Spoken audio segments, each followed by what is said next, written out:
Bonjour, bonjour et bienvenue. Merci d'être là. Merci à tous nos participants. Bonjour Madame Bonnet, bonjour Monsieur Guérin. Il est 14h01, nous allons, commencer. Cette, webconférence fait suite à notre premier rendez-vous qui y a eu lieu il y a une dizaine de jours, pardon, où la parole était donnée à 3 retraités qui sont venus témoigner de leur vécu des mois passés. La vidéo est visible d'ailleurs en replay sur notre chaîne YouTube. Ces 2 rendez-vous sont organisés par la Mutualité française Bourgogne-Franche-Comté dans le cadre de la conférence des financeurs de la prévention de la perte d'autonomie du Doubs et du Jura, que je remercie. Avant de commencer, un mot sur la Mutualité française Bourgogne-Franche-Comté. Acteur de l'économie sociale et solidaire, la Mutualité française Bourgogne-Franche-Comté participe au maintien d'une protection sociale solidaire et à l'évolution de notre système de santé. Nos principales missions sont de représenter et défendre le mutualisme et construire et animer des actions de prévention pour permettre à chacun d'être acteur de sa santé. Quant à moi, je suis Cyrielle Fauvet, responsable de projet prévention et je serai votre animatrice pendant cette webconférence. Quelques petits détails techniques pour nos participants. Vous avez sur la droite de votre écran un chat où vous avez commencé à vous saluer tous. Nous vous saluons également. Vous avez le chat et les questions. Vous pouvez écrire là-dedans vos commentaires, vos questions et je me charge de les faire remonter à nos intervenants, soit au fur et à mesure, soit à la fin sur le moment des questions-réponses. Et donc, avoir plus de 60 ans en 2021, c'est comment? Nous l'avons vu lors du dernier rendez-vous, au travers des témoignages de Denise, Fabienne, que je salue, et René.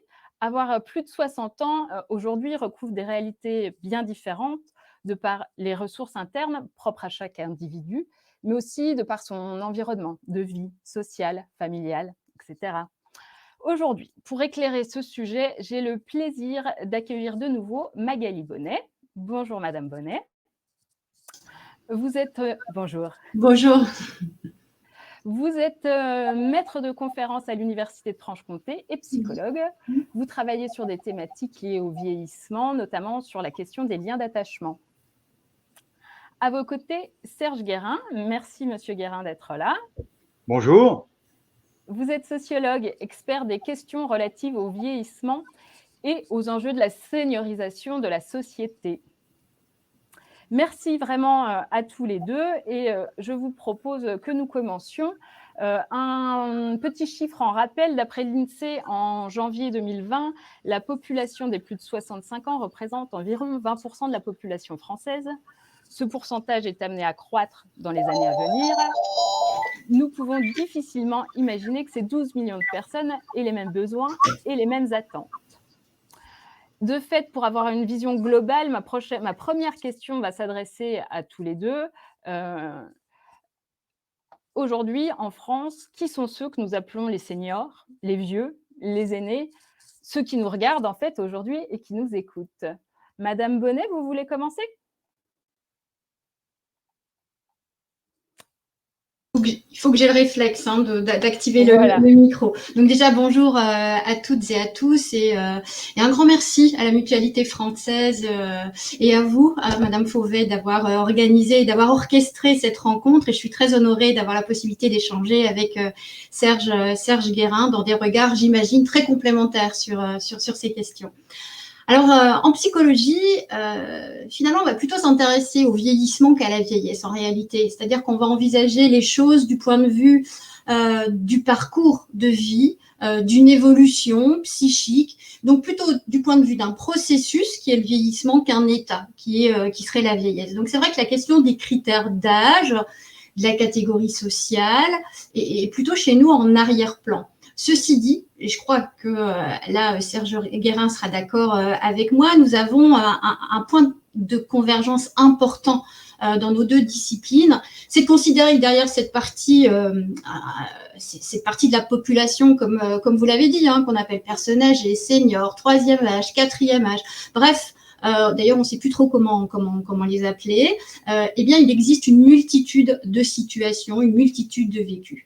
Et donc dans l'approche psychologique, eh bien, vieillir, c'est avant tout un vécu très subjectif qui va être en lien avec son rapport au corps, c'est-à-dire à sa santé. On sait que c'est évidemment primordial dans la façon de vivre son vieillissement.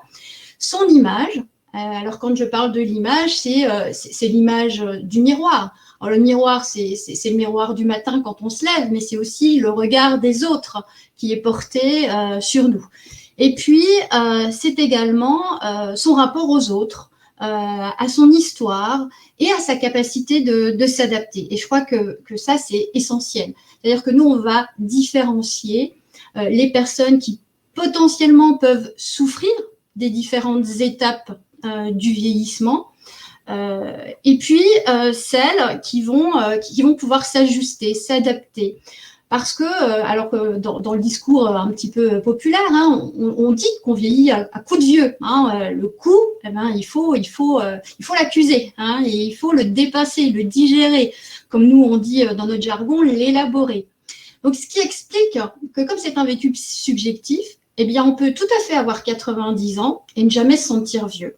Moi, j'ai une dame un jour qui m'a dit, vous savez, moi, le vieux, c'est celui qui a 10 ans de plus que moi. Donc, c'est une bonne définition, je trouve, et qui renvoie à l'idée que finalement, on est toujours le vieux de quelqu'un d'autre et que c'est pas forcément une question d'âge, et on peut aussi se sentir extrêmement vieux à 65 ans quand on se sent usé, quand on avait beaucoup investi son activité professionnelle et qu'on se sent un peu vidé par la situation qui nous arrive. Et pour finir, je dirais, et là j'irai du côté de la sociologie et je réutiliserai les propos de Bernadette Pujalon qui souligne que même si vieillir c'est un vécu subjectif, on est dans une société quand même qui formule beaucoup d'injonctions à l'égard de nos anciens.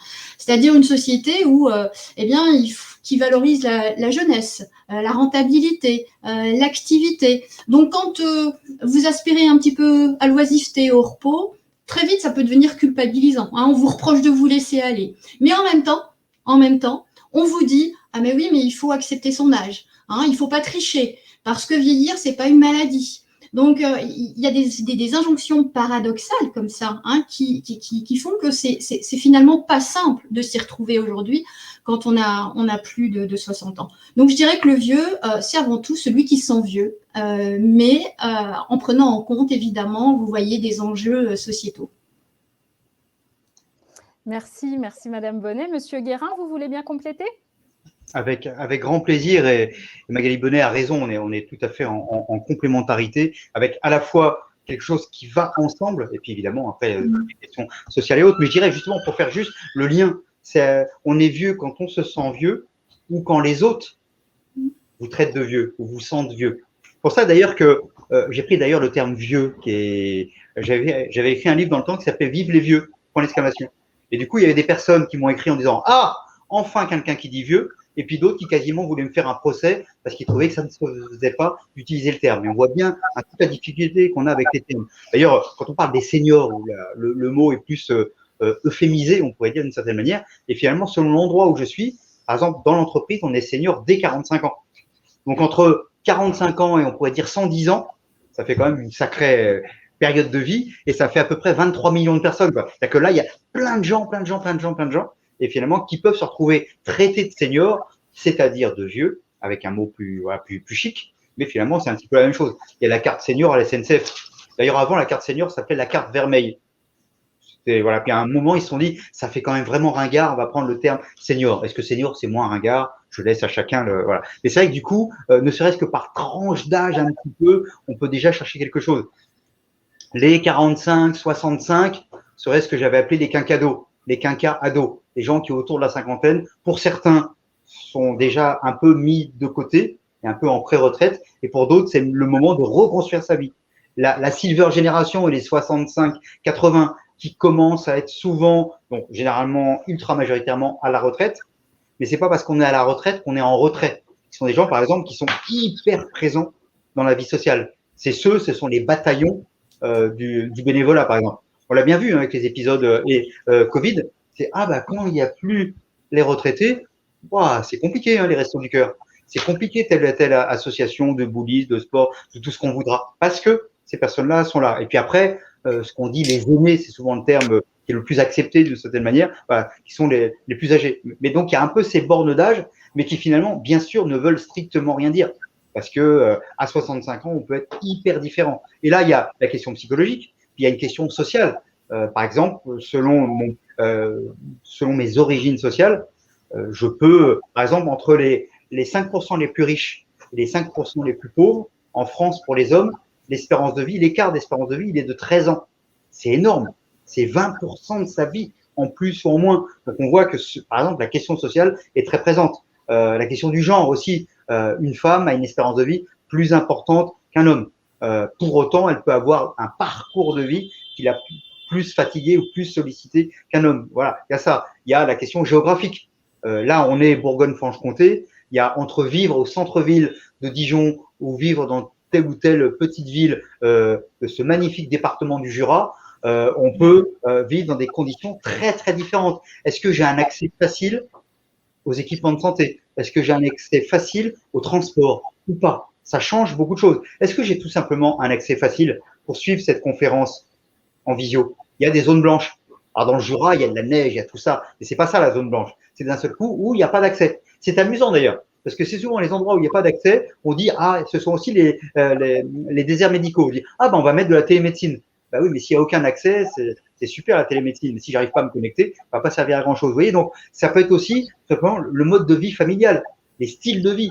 Je suis seul ou je suis en couple. C'est pas la même manière d'être senior. J'ai encore des parents. Je peux avoir 65 ans, 70 ans et avoir mes parents ou l'un de mes parents. Ou pas. Et puis, j'ai des enfants, des petits-enfants ou pas. Est-ce que je suis en lien avec eux ou pas? Donc, tout ça montre que finalement, les conditions de vie, le style de vie importe beaucoup plus que l'âge en soi. Mais derrière tout ça, il y a aussi le regard social des autres. Avec aussi cette idée un peu de dire, quand même, vous savez, pendant très longtemps, on dit aux gens, c'est pas de ton âge. Puis un jour, on dit, c'est plus de ton âge. Et il faut trouver le bon moment. Or, au nom de quoi, ça serait plus de mon âge? Ah oui, telle ou telle activité physique, par exemple, bah, peut-être que monter, tout ça, faire du sport, je sais pas quoi, faut y faire attention. Oui, peut-être, mais les gens là aussi ne sont pas les mêmes, ne sont pas dans la même situation. Donc c'est important vraiment de se dire, il y a un regard social, il y a aussi la capacité de chacun à dire, mais moi je choisis ma vie aussi. Et comment on permet aux personnes, on accompagne les personnes, et c'est ça aussi votre démarche avec la Mutualité française, finalement de jusqu'au dernier jour de sa vie, de pouvoir le mieux possible, avec un certain nombre de contraintes, mais choisir sa vie. Et on peut choisir son avancée en âge aussi en fonction de ses propres attentes, ses propres goûts, mais aussi un petit peu de ce qu'on nous a raconté autour. Et comment on fait finalement pour conquérir ou pour conserver le plus possible d'autonomie, en sachant aussi que nous sommes en interdépendance avec les autres. On vieillit pas bien, on vieillit plus difficilement quand on vieillit seul. Seul, ça ne veut pas dire vivre seul, ça veut aussi être en lien avec d'autres. Le tissu associatif, la mutualité, les collectivités locales, donc tout ça, c'est aussi la question des territoires. Également, est-ce qu'il y a des territoires qui sont mieux adaptés en termes physiques, mais aussi en termes sociologiques, en termes psychologiques, en termes de lien avec les autres, pour justement permettre de vivre mieux. Merci pour vos réponses très complètes. Merci pour votre clin d'œil au Jura. Je continue à vous questionner. Pour vous, Madame Bonnet, si on remonte un peu en arrière, en octobre dernier, Emmanuel Macron disait qu'il était difficile d'avoir 20 ans en 2020 et donc d'avoir vécu 15 mois de restrictions, de confinement, bref, de crise sanitaire. Et nous le voyons réellement dans les études et sur le terrain. Et en effet, la santé des jeunes est mise à mal. Et nous, notre démarche avec la Mutualité française Bourgogne-Franche-Comté aujourd'hui, c'est bien de se poser la même question pour les seniors. Et du coup, que sait-on du vécu, de leur vécu de cette situation sanitaire et de cette pandémie mondiale? Alors, je vais évidemment, pour répondre à cette question, m'appuyer sur les témoignages que nous avons recueillis il y a quelques semaines et qui montrent une chose importante et qui s'inscrivent vraiment en complémentarité de ce que vient de dire Serge Guérin, c'est-à-dire qu'on a été confronté, il me semble, à une situation de crise qui a renforcé justement ces inégalités du point de vue à la fois des ressources personnelles, mais également des ressources environnementales pour pouvoir s'adapter à la situation. Toute situation de crise nous oblige, parce que c'est une situation extraordinaire, c'est-à-dire qui nous sort de notre quotidien, nous a tous contraints à nous mobiliser dans nos ressources. Ces ressources, elles sont à la fois internes, mais aussi externes, c'est-à-dire puiser dans notre environnement. Et les personnes âgées, et j'insiste, comme tous les autres âges de la vie, parce que je crois qu'on a ce regard commun avec Serge Guérin, c'est-à-dire cette idée d'une forme de lutte, un peu militantiste d'ailleurs, contre une forme de stigmatisation des personnes âgées qui seraient forcément du côté de la vulnérabilité, de la dépendance, etc. Donc, je crois que cette situation a montré que, comme tous les âges de la vie, eh bien, ces personnes ont dû trouver en elles et autour d'elles les moyens de tenir. Alors, ça veut dire quoi, les moyens de tenir dans une situation pareille? Eh bien, c'était ne pas céder à l'angoisse, à la tentation du repli sur soi, à l'ennui, à l'inactivité, à la lassitude de vie. Et contrairement à ce qui a été quand même pas mal médiatisé, en particulier, je trouve, au début de la crise sanitaire, les personnes âgées, avec leur vécu, avec leur expérience, et pour les plus anciens, parfois des expériences de privation, de situations extrêmes au cours de leur vie, mais peut-être aussi des expériences plus ordinaires, de passage à la retraite, eh bien, sont plutôt bien organisées. Ils ont déjà eu à faire face, contrairement aux plus jeunes, à des situations de restriction.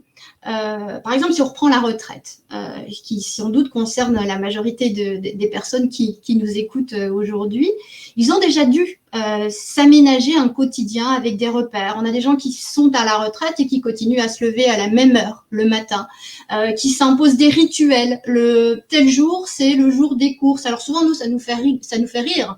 Mais en fait, c'est structurant, c'est important, ça pose des repères. Et je crois que la situation qu'on a vécue nous a renforcés dans ces comportements, dans cette nécessité justement à ponctuer nos journées. Et ce que les personnes nous ont dit, c'est que finalement, elles avaient continué tant que possible à réaliser ce qu'elles faisaient déjà auparavant. De la même manière, quand on passe ce cap de la retraite, il y a aussi à renégocier un espace parfois de vie avec un conjoint qu'on avait un petit peu perdu de vue. Parce que quand chacun va qu'à ses occupations et s'investit professionnellement et que c'est le moment des retrouvailles de la retraite, parfois, il faut négocier les espaces, il faut négocier l'ordinateur, il faut négocier la vie, tout simplement, à deux. Alors, c'est vrai que ces situations-là, pour ces générations, puisqu'en fait, on l'a bien dit tout à l'heure, ça renvoie à plusieurs âges de la vie, finalement, les gens avaient déjà mis des choses en place pour pouvoir s'adapter. On sait, juste une parenthèse, qu'aujourd'hui, que le passage à la retraite peut générer beaucoup de situations de séparation et de divorce, et de plus en plus de couples divorcent au moment de ce passage à la retraite. Donc, ils disent plutôt avoir bien vécu cette première période de confinement. Et ils nous ont dit aussi, ces femmes nous ont expliqué que les angoisses étaient plutôt du côté des proches, finalement. Il y avait l'idée que, nous, vous savez, on en a vu d'autres. On en a vu d'autres, ce qui d'ailleurs vient vraiment trancher avec le discours qui était médiatisé. En revanche, les enfants semblent avoir été beaucoup plus inquiets de la situation pour leurs parents qu'eux-mêmes. Alors je crois qu'il faut quand même, une fois qu'on a dit ça, nuancer un petit peu, essayer de comprendre pourquoi il y a une sorte de décalage entre ces personnes qui nous disent finalement, moi, j'ai trouvé que je l'avais plutôt bien vécu. Et puis, un discours médiatique qui est à la fois stigmatisant, mais qui renvoyait au contraire beaucoup d'inquiétudes. Je pense qu'il faut nuancer parce que première chose, c'est qu'aujourd'hui, on est dans l'après-coup. On est dans l'après-coup, dans un discours qui est reconstruit. Et moi, si je me réfère à la façon dont des proches autour de moi ont vécu la situation à l'instant, ils étaient eux-mêmes dans l'inquiétude.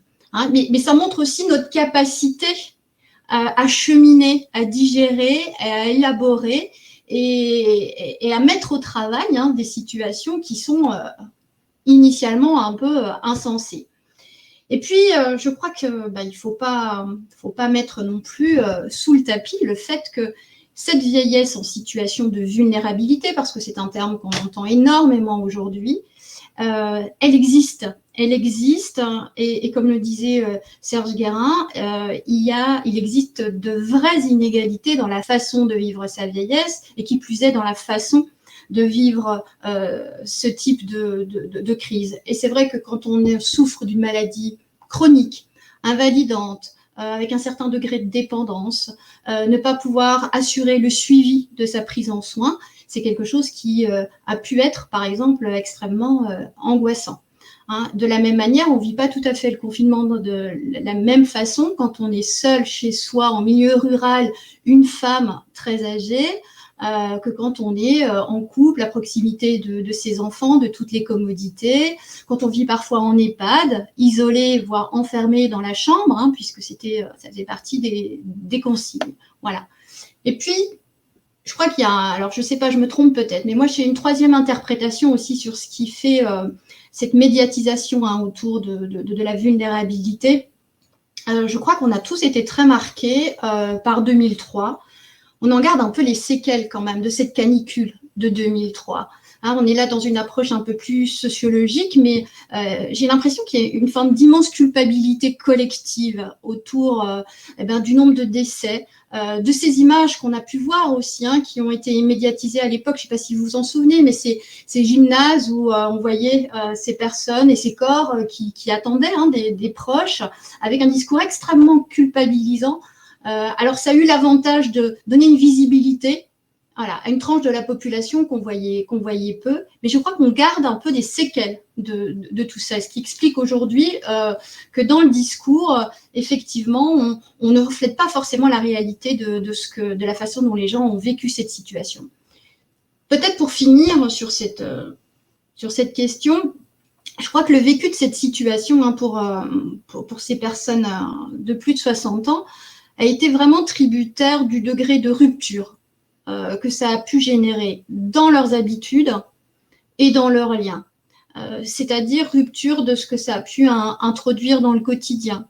Et donc les personnes âgées qui ont pu continuer à marcher, à se promener, à jardiner, à discuter un peu avec les voisins, à échanger avec les enfants par téléphone, parfois en visio, effectivement, quand ils sont équipés, nous disent aujourd'hui avoir plutôt bien vécu cette période.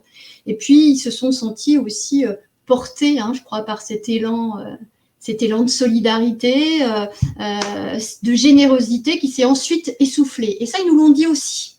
C'est-à-dire qu'il y a eu une forme d'élan à dire on fait face ensemble. Et puis, ça a été un peu plus compliqué sur la durée. Et ils nous disent aussi que le second confinement, le troisième, ça a été long. L'installation dans la durée a été plus difficile pour eux, mais pour nous également. Alors, quant à la question que vous posez, celle de la santé mentale des plus de 60 ans, à titre personnel, moi, j'avoue être très inquiète justement pour ceux qui ont été en rupture de lien sur la durée. Parce que on sait que ça peut avoir un impact irréversible, parce que c'est ce lien à autrui qui nous nourrit quelque part psychiquement, et puis qui permet de tenir, et puis de donner un peu de sens et d'intérêt à vivre ces situations insensées. Voilà. Merci Madame Bonnet. Ce que j'entends dans votre discours, c'est aussi de dire, on a mis tout le monde dans le même sac et on a cherché à protéger les personnes en rupture et celles qui ne l'étaient pas, sans solliciter l'avis de personne. C'est un peu ça qui s'est passé. Et du coup, je fais le lien assez facilement, Monsieur Guérin, avec ma prochaine question. En mai 2020, vous avez impulsé le rapport des États généraux de la seniorisation, dans laquelle vous faites une série de propositions, notamment une sur le développement de dispositifs intergénérationnels pour remettre les personnes âgées au cœur de la société. Selon vous, les liens intergénérationnels représentent un atout pour construire une société plus inclusive. À quoi ressemblerait cette société où chacun trouverait sa place ?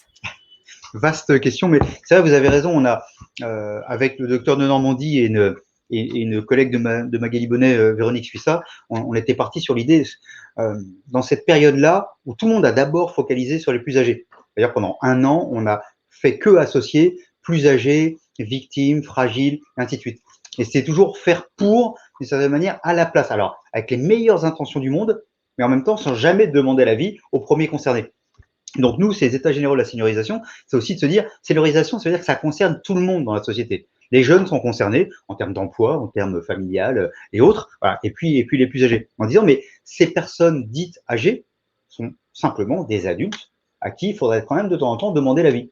Et sur ces questions-là, de savoir un petit peu comment elles ressentent les choses, comment elles peuvent y contribuer, ainsi de suite. On était vraiment parti là-dessus, en disant que finalement, on a beaucoup, on a un peu abandonné le choix. Alors, personne savait, c'était compliqué, je jette la pierre absolument à personne. Diriger dans cette période-là devait être extrêmement difficile, hein, donc je rentre pas du tout là-dedans. Mais en tout cas, de se dire comment on mobilise les gens, comment on les implique et comment on pense pas pour eux. Il y a eu un côté quand même d'infantilisation des plus âgés. C'est quand même un peu paradoxal, mais ça actait quand même un petit peu ça. L'acmé, le moment le plus incroyable, c'était quelques jours avant le premier déconfinement, quand il y a des gens qui ont commencé à dire, bah, après tout, on va interdire aux gens de plus de, on ne sait pas trop, 65 ans, 70 ans, de sortir de chez eux. Déjà, rien que de voir qu'on n'était pas capable de donner un âge, montrait bien qu'il y a quelque chose qui clochait complètement. Puis ça avait un côté, en plus, c'était amusant, quoi, parce que quelqu'un qui avait 69 ans, 11 mois et 15 jours pouvait sortir, et 15 jours plus tard aurait été obligé de revenir.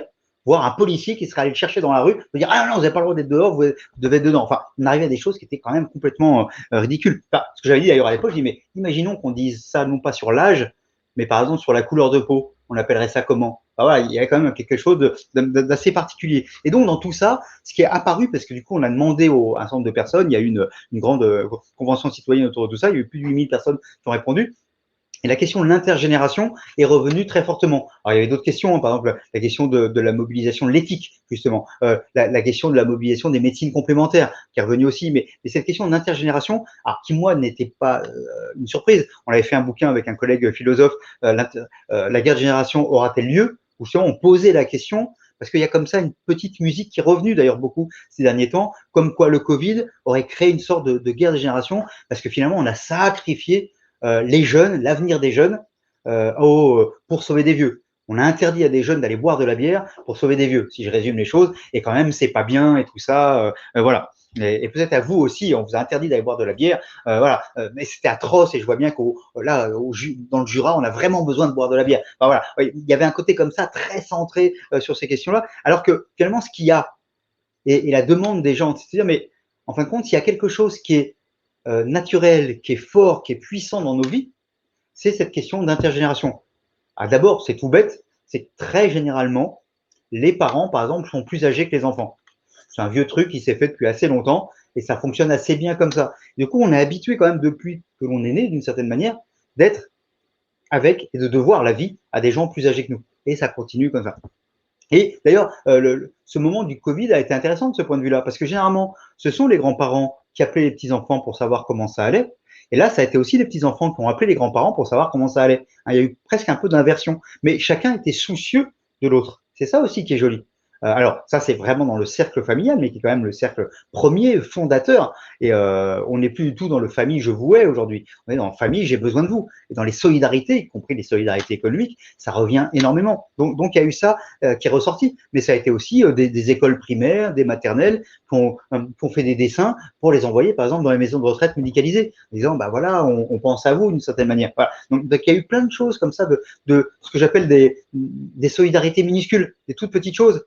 L'étudiant qui n'a jamais parlé à Madame Denise, qui est sur son palier et qui là quand même va frapper à la porte en disant est-ce que vous souhaiteriez que j'aille faire les courses pour vous, par exemple.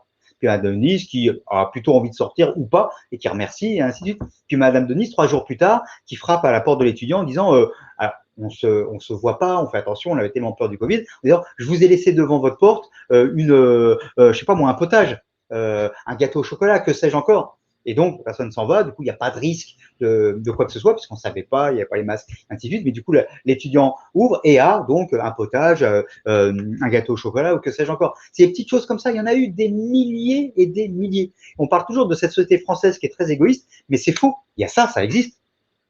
Bien sûr, on n'est pas dans le monde de oui-oui, mais en même temps, il y a plein aussi de ces solidarités minuscules qui sont aussi, je crois, un peu une fraternité égoïste d'une certaine manière. Parce que quand j'aide quelqu'un de très âgé, finalement, je m'aide aussi moi demain ou après-demain, ou j'aide peut-être mes parents ou mes grands-parents, je ne peux pas voir parce que j'habite loin, ainsi de suite. Donc il y a aussi cette conscience parfois de se dire, mais en fin de compte, ça sera moi demain. Alors pas toujours, hein. Parfois on se projette pas, on n'a pas envie de se projeter, ce qui est bien normal. Mais il y a quand même ça aussi qui existe. C'est-à-dire qu'on est dans quelque chose qui nous touche très directement. Et puis en même temps, cette intergénération, c'est aussi des sociétés qui ont besoin de liens. Ce qu'on a redécouvert, ou pour certaines personnes découvert, oui, il y a eu deux découvertes. La première, c'est tout simplement, il y a des vieux en France. La belle affaire. Je me souviens au moment des états généraux de la seniorisation, une personnalité politique, ancien ministre et tout, m'appelle à un moment donné, mais c'est bien ce que vous faites, c'est intéressant, je voudrais comprendre un peu. Et puis à un moment donné, la personne me dit, mais au fait, on parle de combien de gens? Je dis, bah, les plus de 75 ans, c'est 6 millions de personnes. Et là, il y a eu un blanc au téléphone. Ah oui, quand même. Oui, c'est pas deux personnes dans un coin. 6 millions de personnes, c'est-à-dire 10% de la population, ont plus de 75 ans. Je disais, et demain, 2040, 2050, ça sera 12 millions de personnes. Ah oui, quand même, ça fait beaucoup. Donc, on n'est pas dans… voilà, c'est très important. Hein, c'est la croissance démographique en France, elle sera faite avec les plus âgés. Et donc, c'est aussi à la fois une invisibilité des plus âgés, et aussi d'autres, des personnes handicapées, voilà, et en même temps, une découverte de ces mêmes personnes âgées. Il y a eu un petit peu les deux mêmes mouvements, avec aussi un autre mouvement qui a été ceux qui étaient dans les maisons de retraite médicalisées. Hein, il y a un peu, souvent, ce qu'on appelle un EHPAD bashing, c'est-à-dire qu'on aime bien taper sur les maisons de retraite et tout ça, surtout les gens qui y vont jamais, c'est amusant, voilà. Mais en même temps, mais on en a beaucoup parlé, et d'une certaine manière, c'est vrai que ça a parfois été très difficile, mais en même temps, ces gens-là, qui parfois ne pouvaient plus voir leur famille, ce qui est évidemment hyper rude. En même temps, il y avait des personnels. Ce qu'il y a eu aussi, c'est des gens qui vivaient à domicile, qui n'ont vu strictement personne.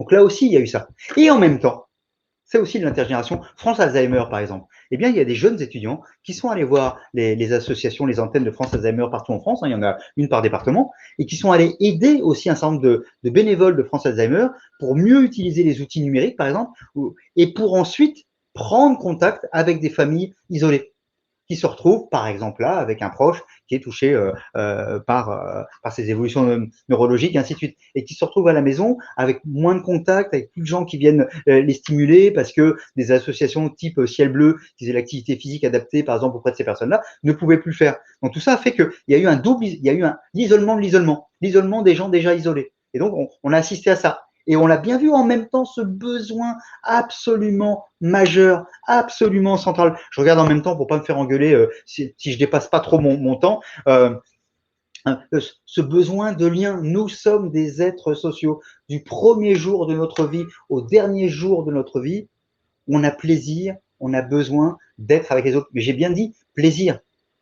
Hein, c'est aussi un plaisir. Le lien social, c'est aussi du plaisir. Et l'intergénération, finalement, c'est de trouver à certains moments quelque chose qui nous fasse plaisir en même temps. Alors, ça peut être, on a le même goût que, je sais pas, vous jouez aux échecs, que vous ayez 15 ans ou 85 ans, quand les deux personnes sont assises, ben voilà, il n'y a pas d'histoire il y en a une qui court plus vite que l'autre. C'est pas ça la question, c'est comment on joue aux échecs. Et vous ne savez pas nécessairement qui va gagner des deux. Ça peut être celui de 15 ans, ou celle de 15 ans, comme celui ou celle de 85 ans. Ça peut être une fois d'ailleurs celui de 15 ans et l'autre fois celle de 85 ans, et ainsi de suite. Mais à un moment donné, il y a un moment de partage parce que simplement, on a le même goût pour quelque chose. Ça ne veut pas dire que toute la journée, la personne de 15 ans va rester avec celle de 85 ans. À un autre moment, la personne de 15 ans ira avec d'autres amis de 15 ans, par exemple, et celle de 85 ans avec d'autres amis de 85 ans. Mais c'est parce qu'à un moment donné, on partage quelque chose, un goût en commun. Je ne sais pas, faire de la cuisine en commun, déguster une merveilleuse mousse au chocolat en commun, jouer aux échecs, je ne sais pas. Ou bien on a un projet collectif en commun. L'un et l'autre, par exemple, celle de 15 ans et celle de 85 ans vont être touchées par la pollution, vont se dire c'est pas possible que cette rivière soit aussi sale, par exemple, et vont avoir envie, avec leurs possibilités différentes, peut-être de faire en sorte que cette rivière soit moins sale. Ça peut être aussi parfois un combat commun de certaine manière, un projet commun. En tout cas, c'est ça l'intergénération. C'est pas l'obligation d'être ensemble, c'est le sens d'être ensemble. Et ça, c'est quelque chose d'extraordinaire qui crée aussi la France d'aujourd'hui et de demain. Merci, monsieur Guérin, et non, je ne me fâche pas quand vous dépassez votre temps de parole. Vous répondez en partie à la question de Bernard sur le chat qui dit qu'il se demande ce qui qu'il est très intéressé par l'intergénérationnel et qu'il se demande ce qui peut être vraiment fait pour mieux vivre ensemble sans une coupure entre jeunes et moins jeunes. Et du coup, votre réponse, c'est de dire un projet commun, un projet qui ait du sens pour chacun.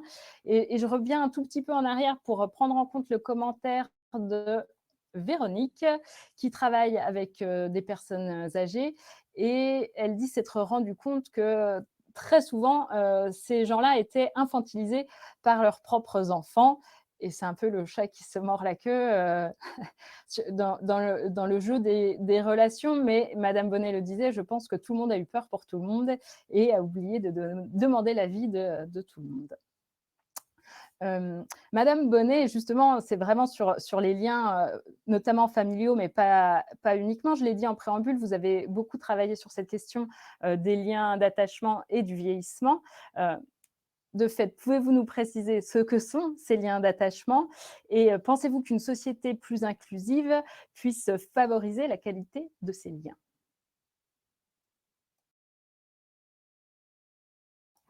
Il faut remettre en marche votre micro, Madame Bonnet. Voilà. Oui, je crois que c'est très en lien avec ce qui vient d'être dit et j'aime beaucoup cette idée qu'on ne peut pas vivre en dehors du lien. Je crois que ça, c'est quelque chose d'assez essentiel. Et effectivement, quand on parle de lien, la question de l'attachement n'est pas très loin. Alors c'est vrai, comme vous le disiez à l'instant, l'attachement concerne, on a l'impression que ça concerne plutôt une problématique et une dimension des liens intrafamiliaux. Moi, en tant que professionnelle, j'en suis venue à travailler sur la question, sur la notion d'attachement par le biais des professionnels, justement, dans le cadre d'analyse de pratique avec des professionnels, parce que c'est aussi une de leurs préoccupations lorsque ces professionnels accompagnent les personnes âgées, avec l'éternelle question de jusqu'où on s'engage dans la relation et comment faire pour ne pas s'attacher, parce qu'être professionnel, c'est justement ne pas s'attacher. Et donc, cette notion d'attachement méritait d'être, parce qu'elle est beaucoup plus complexe en réalité, je vais revenir justement sur ce à quoi elle renvoie, qu'il n'y paraît, parce que c'est un terme qui est passé dans le langage courant, déjà dire que c'est effectivement une théorie du lien. L'attachement, c'est une théorie du lien, et c'est une des dimensions de la relation. Moi, je pense et je suis convaincue, encore une fois, que le vrai facteur de vulnérabilité pour tout être humain, c'est de ne plus être en lien. C'est-à-dire de ne plus être en lien, c'est parce qu'on a tous besoin d'être inscrits dans des liens qui nous rassurent, qui nous sécurisent, et comme vous le disiez, Serge Guérin, qui nous valorisent. La question du regard de l'autre. Et de nombreux psychiatres, à partir des années 50, montrent que l'attachement, c'est un besoin inné. Et quand on parle de besoin humain inné, c'est au même titre que manger. Ils se sont beaucoup appuyés sur les travaux en éthologie animale, de l'observation animale, qui montrent que parfois on fait le choix, non pas de la nourriture, mais on fait le choix instinctif de la première personne qui va être là pour nous protéger. Et donc, les bébés, ils naissent très immatures dans un rapport de grande dépendance à leur environnement. Et donc, ils vont rechercher ce besoin de proximité avec une personne de leur environnement, celle qu'on appelle la figure d'attachement, mais qui est en général le père ou la mère. Et si on transpose les choses, évidemment, au moment de la vieillesse, on vient de dire à l'instant, parfois les figures d'attachement sont effectivement les enfants de leurs propres parents. Donc c'est un besoin, cet attachement, c'est un besoin de proximité affective avec des personnes sécurisantes de notre environnement, qui ne sont pas là pour renforcer la dépendance, parce qu'un enfant qui est sécurisé par les réponses apportées par ses parents, c'est un enfant qui, au contraire, va s'ouvrir au monde extérieur, qui va explorer, qui va davantage être en capacité de gérer les situations qui sont émotionnellement difficiles. Vous voyez, vous commencez à percevoir, j'espère, que le parallèle qu'on peut faire avec cette idée que dans la vieillesse, du fait du contexte et de quand même des aménagements et des bouleversements auxquels qu'on est amené à dépasser, eh bien évidemment cet environnement peut être insécurisant et va nous mobiliser dans ces formes de ressources. Alors le fondateur de cette théorie de l'attachement, quand même, il faut le nommer, c'est John Bowlby, qui s'est très, très tôt intéressé aux conséquences des séparations précoces entre des enfants avec leurs parents. Donc c'est vrai que la théorie de l'attachement, initialement, est née dans un contexte historique plutôt de guerre et des conséquences en termes de deuil et de séparation. Comprenez pourquoi moi, quand je travaille ce champ de la vieillesse, je travaille la question de l'attachement parce que c'est une ressource importante au niveau intra-individuel pour gérer ses émotions, mais aussi ses temps de séparation, mais aussi relationnel. Ça rejoint la question de la confiance en l'autre et la question de l'interdépendance plutôt que la dépendance. Parce que pour être dans un lien d'attachement, il faut être deux. Donc, il y a l'expression de besoin, de proximité, et il y a les réponses qu'on reçoit. Donc, on a très peu de théories, nous, en tant que chercheurs et en tant que praticiens, qui nous permettent de penser les deux acteurs de la relation. Et je trouve que, voilà, un peu à l'image du cordon ombilical, quoi. Hein, il y a l'expression d'un besoin et on n'exprime pas toujours le besoin de la même façon en fonction de notre sécurité. Et il y a les réponses qu'on nous apporte à l'expression de ce besoin. Donc, c'est un besoin et c'est un comportement dirigé à l'égard de l'autre. Donc, ce comportement, je vous le disais, c'est un comportement de recherche de proximité. Et Bowlby dit c'est un besoin normal de la naissance au tombeau. Donc, ce besoin d'attachement et de proximité, il est là, et de confort, il est là toute notre vie. Alors, je reviens sur le terme de sécurité, parce que je l'utilisais beaucoup de fois. Il ne s'agit pas de la sécurité qui renvoie aux techniques de contention qui nous empêchent de chuter, à l'alarme qu'on va mettre chez soi en cas d'infraction. Il ne s'agit pas de cette sécurité-là, même si elle est symptomatique de ce que les gens peuvent vivre intérieurement. Mais c'est cette sécurité affective, le sentiment de compter pour l'autre, de pouvoir compter sur lui dans une relation de confiance. Hein, et ça, je crois que cette nuance-là, pour les professionnels, pour la prise en soin dans les EHPAD, elle est essentielle. Ne pas confondre la contention avec la contenance. Et ça rejoint, et bon, c'est pas le propos, mais toutes les questions éthiques autour de la liberté, etc. Mais ce que montrent les recherches aussi, c'est qu'il existe de grandes différences individuelles par rapport au niveau à partir duquel une personne va activer son système d'attachement. Cette différence, elle dépend de notre histoire d'attachement, de ce qu'on en a intériorisé, des modèles, des schémas qui vont nous servir à penser la relation à l'autre. Et de la possibilité, dans la réalité aujourd'hui, de pouvoir aussi s'appuyer sur notre entourage. C'est un peu le paradoxe de l'avancée en âge. Plus on avance en âge, et moins on a de pairs, PAIRS, sur lesquels s'appuyer. Les parents ne sont plus là, les personnes ressources, alors que soi-même, potentiellement, on vit une situation parfois d'insécurité.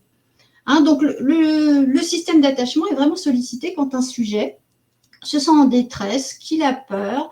Et donc, on sait que certaines étapes de la vie vont venir activer ce système d'attachement. Et on peut imaginer que la crise là, qui vient d'être vécue a mobilisé les personnes, quand je parlais de ressources en introduction, du côté de cette sécurité et de cette activation de leur système d'attachement. Alors, on estime dans les études environ 50 à 60% les personnes adultes dites sécures, qui ont un attachement sécurisé, c'est-à-dire qui arrivent à gérer leurs émotions, s'inscrire dans des relations de confiance, être en capacité de demander de l'aide, de reconnaître leurs limites et de demander de l'aide à l'extérieur.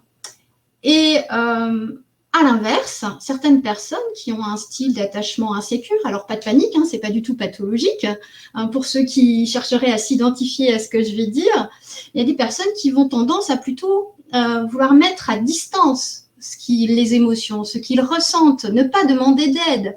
Vous savez, moi, j'ai toujours appris à me débrouiller tout seul, c'est pas maintenant que je vais commencer à solliciter de l'aide.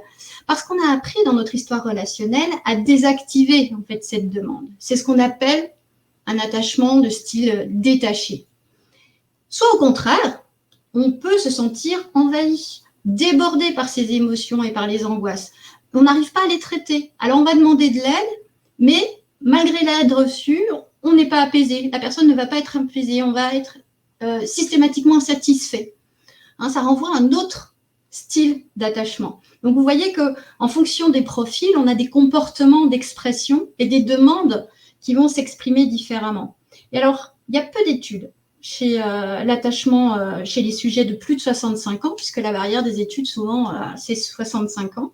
J'en ai fait quelques-unes et ça rejoint ce qu'on peut retrouver dans la littérature, c'est que chez les plus de 65 ans, il y aurait une surreprésentation du profil détaché, c'est-à-dire des personnes qui expriment assez peu leurs émotions, dans une forme vraiment d'inhibition, de retenue, de contrôle, et qui ont des difficultés à demander une aide extérieure. Alors, je pense aussi que c'est très culturel. Hein. Il y a sans doute ça, il faudrait voir comment les choses évoluent.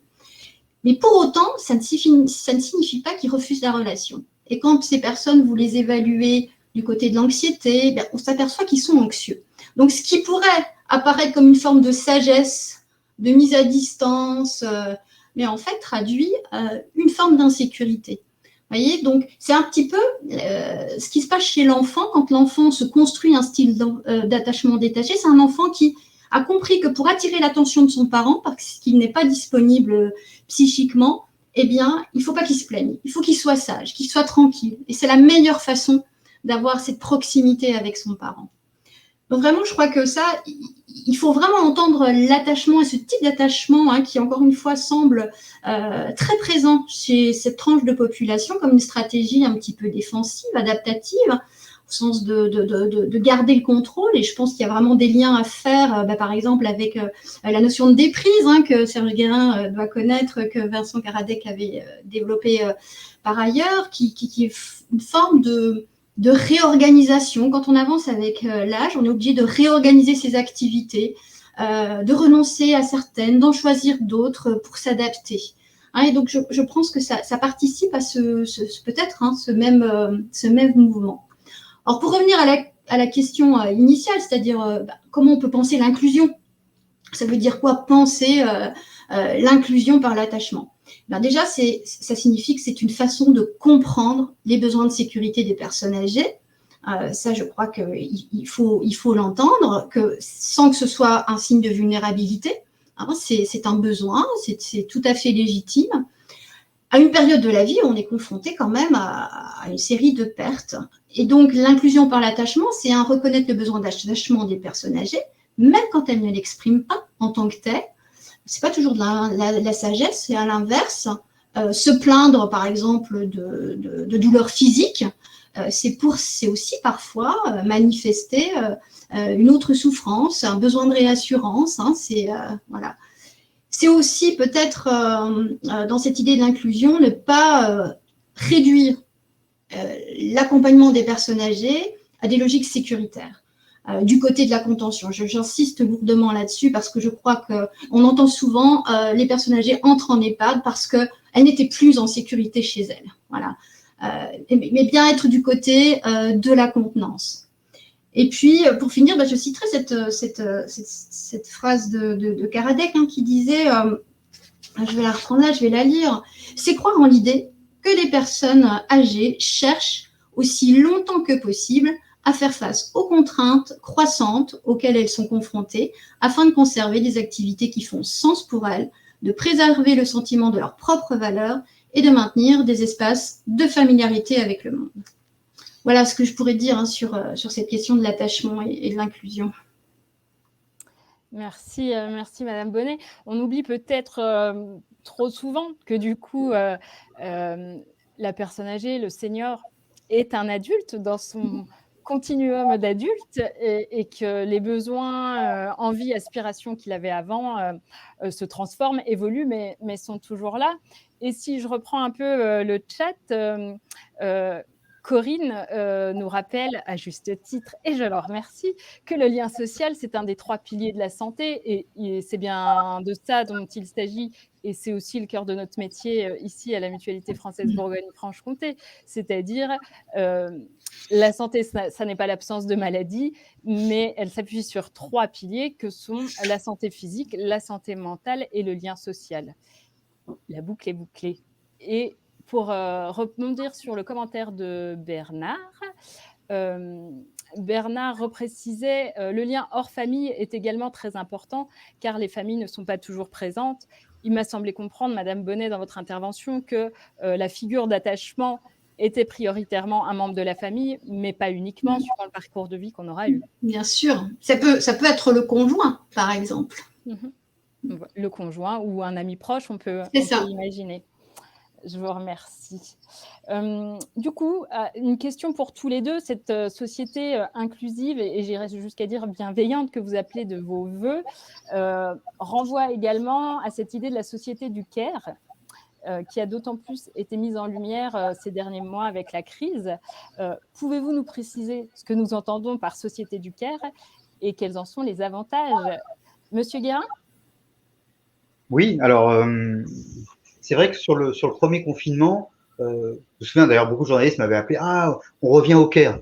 On avait porté ça il y a un paquet d'années, puis ça avait un peu disparu. Alors c'est vrai que d'ailleurs une des définitions du care, c'était cette expression qui a un peu oubliée d'ailleurs par la suite, où tout le monde se disait au téléphone et autres, prends soin de toi, prenez soin de vous, prenez soin des autres, qui est une partie, en effet, le soin mutuel, l'attention à l'autre, qui est un des éléments de définition justement de ce care. C'est aussi cette notion justement, je dirais, de l'accompagnement à une interdépendance bienveillante. C'est-à-dire de comprendre qu'on est on est justement interdépendant. S'il y a une définition, qu'on pourrait parler d'une vision sociologique du monde, ça pourrait être ça, se dire, mais on est interdépendants les uns des autres. On a besoin tout le temps, alors plus ou moins, et pas de la même manière. Parfois, on en a besoin de manière vitale. Le bébé, quand il arrive, s'il n'y a pas les autres, ça devient quand même très très compliqué. Et celle qui a donné naissance, ça peut devenir aussi très très compliqué. Il n'y a pas si longtemps que ça, le taux de mortalité des femmes en couche, par exemple, et le taux de mortalité des enfants à la naissance était énorme. Donc cette notion d'interdépendance, on parle souvent pour les plus âgés ou pour les personnes le plus en situation de perte d'autonomie, mais la première perte d'autonomie, c'est le bébé, quoi, d'une certaine manière. Hein. Donc, voilà. Et puis ensuite, ça peut être, pour venir dans le Jura, si je viens de Paris, je vais pas y aller à pied. Enfin, je peux y aller à pied, mais ça va se prendre un peu de temps, quoi. L'interdépendance, ça peut être que le train marche, par exemple. Que y ait, ouais, c'est plein de choses, l'interdépendance. Voilà. Mais c'est d'en prendre conscience. Là encore, c'est le lien. Le lien, c'est aussi la conscience, je dirais, positive de l'interdépendance. Et autour de cette notion de care, il y a ça aussi. Le care, c'est bien sûr les enjeux autour de la santé, mais c'est beaucoup plus largement ces enjeux de bienveillance pour finalement notre vie en commun se passe de la meilleure manière et qu'on trouve bien cet équilibre-là. Magali Bonnet parlait beaucoup de l'attachement. Et par exemple, justement, les aidants, s'il y a un cœur du care, c'est bien les personnes, les 8 à 10 millions, voire plus, de personnes qui accompagnent un proche. Elles n'ont pas choisi un enfant qui est touché par telle ou telle maladie, un compagnon, une compagne qui est touché par une maladie chronique, un parent ou un compagnon, une compagne qui est touché par le grand âge. Mais là, c'est je suis pas un professionnel, je suis quelqu'un qui le fait parce qu'il n'y a pas le choix d'une certaine manière. Et en même temps, c'est quoi l'attachement ma fille, mon fils, et d'un seul coup, je dois aussi m'en préoccuper parce que sans moi, il ne peut pas s'en sortir. Est-ce qu'un papa, une maman doit faire la toilette intime de sa fille ou de son fils de 14 ans Comment ça se passe? Donc cette notion d'attachement et de détachement, c'est aussi ça le care. C'est comment on utilise autour pour permettre justement à rester dans une relation qui est une relation, je dirais, équilibrée. Le care, c'est ça, c'est la question de la prévention. La mutualité, c'est un acteur du care par rapport à ça. Les enjeux de prévention, qui sont pas seulement la prévention en santé, ça peut être ça, la nourriture, l'activité physique, la mobilisation de telle ou telle médecine complémentaire. Mais pardon, moi je suis prof, je forme, je dirige des masters. Je me dis à un moment donné, la prévention, c'est aussi quand quelqu'un, 45 ans, vient vous voir en disant je voudrais me reformer parce que là j'ai encore 20 ans de vie professionnelle. Et je sens que si je me forme pas, je risque d'être mis sur le côté. C'est une autre forme de prévention. Le care, c'est ça. C'est une attention à l'autre, une attention bienveillante à l'autre, où finalement, je découvre que j'y ai aussi intérêt. Merci, Monsieur Guérin. Madame Bonnet, je peux vous laisser compléter, s'il vous plaît? Avec votre micro ouvert, s'il vous plaît. Je suis désolée, hein. Pourtant je vais avoir l'habitude. Mais... oui, je vais vraiment aller dans le même sens que ce qui vient d'être dit et rebondir cette notion, rebondir un peu sur la notion de contenance que j'ai déjà évoquée brièvement. Cette société du care, c'est une société qui parvient non seulement à prendre soin, comme on le disait à l'instant, physiquement, médicalement, du côté de la santé, ce qu'on appelle cure, mais c'est aussi prendre soin psychiquement, c'est-à-dire entendre et accueillir, par exemple, la lassitude, les angoisses, les besoins de parler de la mort des personnes âgées, les plaintes sans les minimiser ou sans les banaliser, mais aussi entendre toute la richesse de ce qu'elles peuvent apporter, l'expérience, hein, parce que je vois dans le chat, c'est aussi évidemment des personnes ressources. Moi, combien de fois je me suis dit dans ma carrière, mais comment les gens ont réussi à survivre à tout ça, tellement ils semblent avoir vécu des expériences incroyables. Et voilà, donc c'est pouvoir être à l'écoute, hein. Et pour beaucoup de personnes âgées, je crois qu'il est tout aussi important, sinon plus important, d'avoir un temps d'échange, de parler, que de voir son sol parfois propre et balayé. Et ça, les aides à domicile, par exemple, hein, ces professionnels du secteur à domicile le savent très bien. Et ça me permet d'ailleurs de faire une petite parenthèse pour dire que dans cet élan de solidarité qu'on a pu observer, hein, au moment du confinement, du premier confinement, je trouve que, alors que certes, il y a une forme d'héroïsation, hein, de certaines professions, qui est lourde à porter d'ailleurs, hein, pour ces professions, à l'inverse, certaines se sont senties négligées, dont ce champ du secteur de l'aide à domicile, dont on a finalement assez peu parlé et qui participe, à mon avis, largement à cette question aussi du care, hein. Alors, si on vient à la question de l'attachement, par exemple, tout à l'heure, pour faire le lien avec ce que je disais juste précédemment, le care, la réponse à l'attachement, c'est ce qu'on appelle le caregiving. C'est la façon dont on va répondre à l'expression des besoins, des demandes des personnes âgées. Et c'est Marie-Maine qui disait que pour être dans cette sensibilité et cette bienveillance, pour reprendre le terme qui vient d'être énoncé, il fallait qu'il y ait à peu près 4 critères. Déjà, il fallait être en capacité d'entendre les signaux de la personne. Par exemple, je vais vous donner des exemples concrets. Une personne âgée qui refuse de manger parce que elle a appris une mauvaise nouvelle, parce que on peut se dire que c'est assez légitime, hein, vous voyez, encore faut-il entendre ce refus de manger comme le signe d'une souffrance. Il faut pouvoir interpréter ces signaux, comprendre qu'elle refuse de manger, pas simplement parce qu'elle n'a pas faim, mais parce qu'elle est en train de témoigner d'une tristesse. Il faut également avoir une réponse adaptée et ne pas, par exemple, lui dire si, il faut manger, Madame Dupont, parce que si vous ne mangez pas, vous allez tomber malade. Je veux dire, n'importe qui, à ce moment-là, peut avoir envie de ne pas justement manger. Et puis, il y a la question du timing, aussi de la temporalité, du respect du rythme. Et on est dans une société où effectivement, parfois, on s'inscrit dans des rythmes différents. Notre activisme ne correspond pas forcément à la temporalité. C'est toute la richesse apportée par les grands-parents, c'est de permettre à nos enfants, justement, de vivre dans une autre temporalité, de prendre du temps que nous, on n'a pas toujours à offrir. Et puis, je dirais, pour terminer, être dans le care aussi, c'est sans doute avoir une forme de stabilité des réponses qu'on apporte à ce public.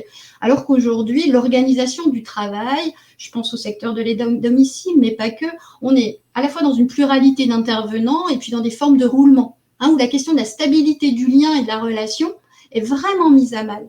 Et pour moi, ça, c'est presque un non-sens par rapport à justement ce dont on parle depuis le début, hein, la nécessité de pouvoir s'inscrire dans les liens de confiance. Merci Madame Bonnet.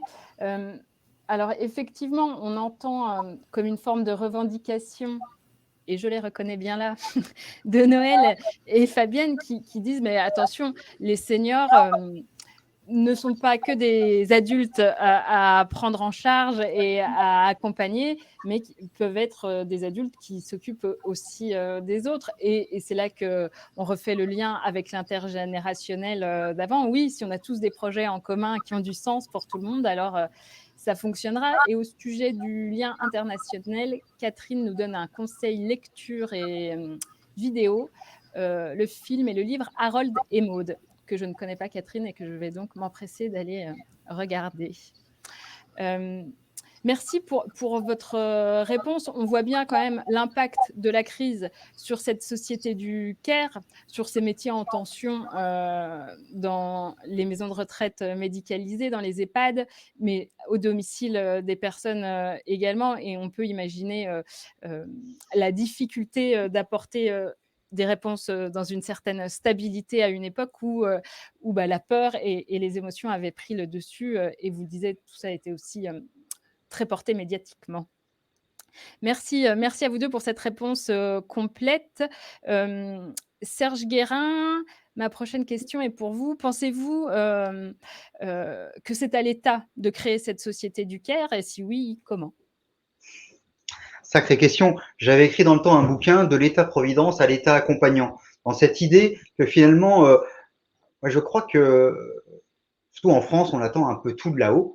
euh, et que là-haut, souvent, on pense que tout est fait par là-haut.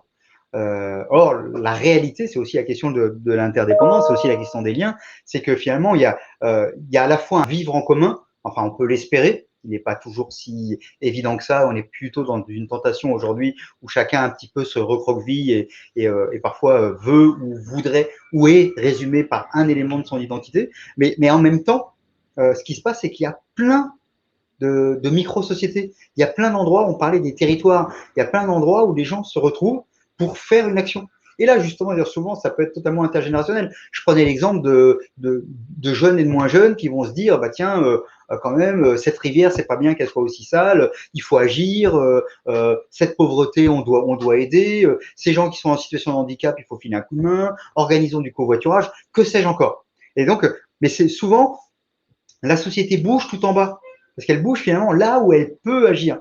Plus on nous raconte et plus la situation est complexe, plus on peut se dire, oh là là, j'y arriverai pas, quoi. Qu'est-ce que vous voulez régler tous les problèmes du monde? Alors là, vous avez deux solutions. Vous dites, je peux rien y faire et allez, je vais regarder ma télé et tout ça. Ou bien, je peux peut-être rien faire au niveau du monde, mais je peux peut-être faire quelque chose dans mon village.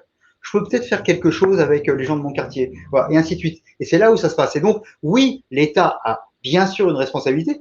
On parlait des métiers, ne serait-ce qu'à soutenir, à développer, peut-être aussi à mieux financer les gens qui travaillent dans le secteur. Quand je dis des gens, c'est d'abord des femmes. Il faut aussi rappeler que c'est quand même majoritairement des femmes qui sont dans ce domaine-là. C'est-à-dire aussi comment on sensibilise mieux, y compris les enseignantes et les enseignants, à dire mais ces métiers, c'est pas seulement pour les personnes qui sont en difficulté scolaire, ça doit être aussi pour plein d'autres gens, par exemple. C'est aussi l'image que l'on donne de tout ça. Quand on donne une mauvaise image des plus âgés, il ne faut pas s'étonner aussi qu'on ait du mal à trouver des gens qui viennent travailler dans ce secteur, puisque voilà. Donc il y a ça aussi. Donc c'est de la responsabilité, de notre responsabilité collective, d'une vision politique de ces choses-là, et en même temps ça se passe tout en bas où chacun à notre niveau, on peut faire des petites choses. Alors parfois on va dire oui, c'est pas grand-chose à l'échelle de l'humanité, peut-être, mais à l'échelle de la petite rivière, à l'échelle des contacts entre voisins, c'est énorme déjà. Donc je crois que c'est à ce niveau-là aussi que ça peut se faire de manière très forte. Et finalement, tout à l'heure, là, on a redit la santé au centre de l'OMS, c'est pas seulement, voilà, c'est le lien, c'est finalement aussi la qualité de vie. C'est aussi comprendre, peut-être que le Covid a appris en partie un peu de modestie. Tu sais qu'il y a des gens qui ont découvert un truc incroyable, c'est que ça suffisait pas d'avoir des ordinateurs, des tablettes, du numérique pour sauver le monde. Oh, c'est incroyable. Parfois, ce qui sauve le monde, c'est juste de se regarder, c'est juste de se parler, c'est juste de s'entraider. C'est un joli mot quand même, l'entraide. Hein, voilà, c'est autour de ça. D'ailleurs, tout ce qui était un peu, vous savez, ces gens qui parlaient, on va vivre 1000 ans, le transhumanisme et tout ça, un des grands plaisirs pour moi du Covid, c'est qu'on les entend plus. Et que, voilà, c'est qu'à un moment donné, on est un peu plus calme, quoi. Voilà. Et c'est que finalement, un peu de modestie. Et on ne peut pas tout guérir. On ne peut pas guérir nécessairement de l'avancée en âge. En revanche, on peut peut-être avoir du soin. On peut peut-être mieux vivre. On peut peut-être ce type génial, Robert, j'ai plus son nom en tête, mais qui a été recordman du monde des plus de 100 ans en vélo. Je me souviens, j'avais commenté pour une chaîne d'information en continu son record du monde. Et il y avait des jeunes journalistes et tout ça, et tous se disaient, mais je serais incapable de faire ce qu'il fait. C'est quand même génial. Et à 103 ans, il roulait plus vite qu'à 100 ans. Enfin, c'est quand même, alors, je dis pas, c'est un exemple de ça, c'est pas ça le sujet. Mais le sujet, c'est simplement qu'il ne s'agit pas de guérir de la vieillesse. Il s'agit en tout cas peut-être de mieux vivre et de mieux profiter de ce qu'on a et de comment on a. Et donc là aussi, c'est à la fois le regard de l'État et le regard de nous tous d'être capable de réinventer ça. Merci et du coup, et pour rejoindre, je crois que c'est Bernard dans le chat qui mettait oui Bernard qui mettait, beaucoup en avant, l'intergénérationnel et en tout cas l'importance que ça avait à ses yeux. Si chacun à son niveau et autour de projets qui font sens pour chacun, on travaille à la réalisation de ce projet, naîtra également par là, une société du Caire. Il n'y a pas de mal à faire du bien. C'est ça, c'est Et, la légende du colibri, ouais. chacun sa part. Voilà, c'est ça. Et puis c'est Marcel Mauss, un grand anthropologue, sociologue et tout ça, qui parlait, qui disait c'est la société du don, donner, recevoir, rendre. On nous a raconté depuis un bon moment que finalement notre seul intérêt dans la vie, c'était le pognon. Notre seul intérêt, c'était rechercher notre intérêt pécuniaire. C'était l'opposition avec les autres. C'était les premiers de cordée. Sauf qu'une société, ça marche d'abord en prenant toute la cordée. Et puis, ça marche dans cette idée finalement de bienveillance et d'aide des autres. Et quand je donne quelque chose, je reçois pas nécessairement de l'argent, mais je reçois un sourire, je reçois un remerciement. Et c'est ça qui me fait du bien. Et parfois, simplement, le petit geste qu'on a fait dans la journée, c'est ça qu'on garde à la fin de la journée, et pas tout le reste. Et donc, c'est à un moment donné, donner, je reçois quelque chose, et du coup, je rends à nouveau. Finalement, le gros de nos vies, c'est quand même autour de ça. Et c'est ça qui est génial. Et je peux être à la retraite depuis très longtemps, et je peux continuer de donner, je peux continuer de recevoir, je peux continuer de rendre. Et finalement, l'intergénération, c'est ça aussi. C'est on se donne ensemble, on reçoit ensemble et on rend ensemble. Merci. Et du coup, ouais, je regarde Madame Bonnet et ça me renvoie à la notion de don contre don. Et du coup, peut-être que vous pouvez, je ne sais pas si vous pouvez donner quelques mots là-dessus, mais ça rejoint la version sociologique du côté psychologique sur cette notion de don contre don.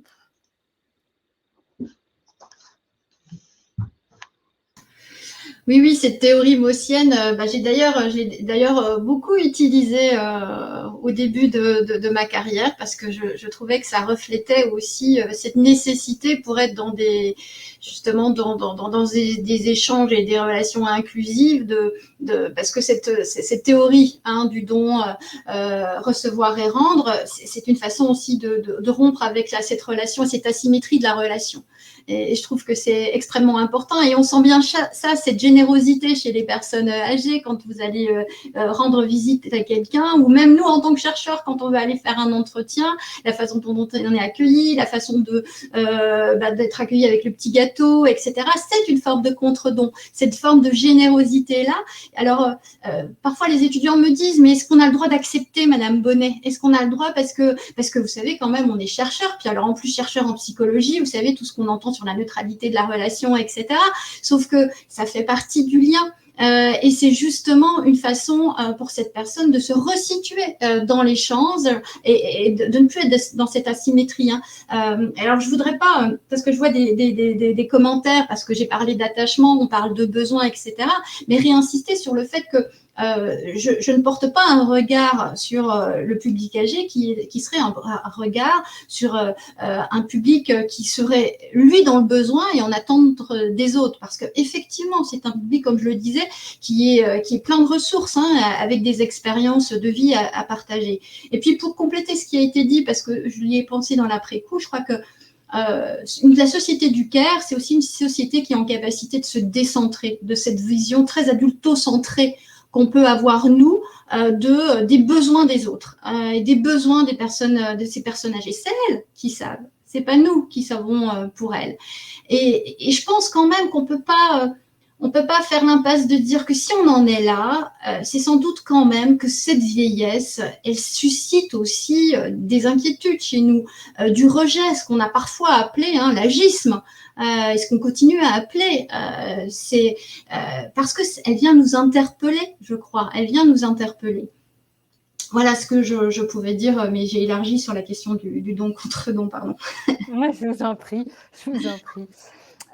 Eh bien, du coup, je rebondis sur le commentaire de Bernard qui dit que beaucoup de seniors, j'imagine, participent à la vie associative et participent ainsi au bien-être général. Et du coup, Bernard, vous me faites un pont d'or pour ma prochaine question à Serge Guérin. Ces bénévoles-là, ces seniors bénévoles ou aidants même, vous les appelez les actifs sociaux. Quel rôle ont-ils dans l'économie et la société française, ces actifs sociaux?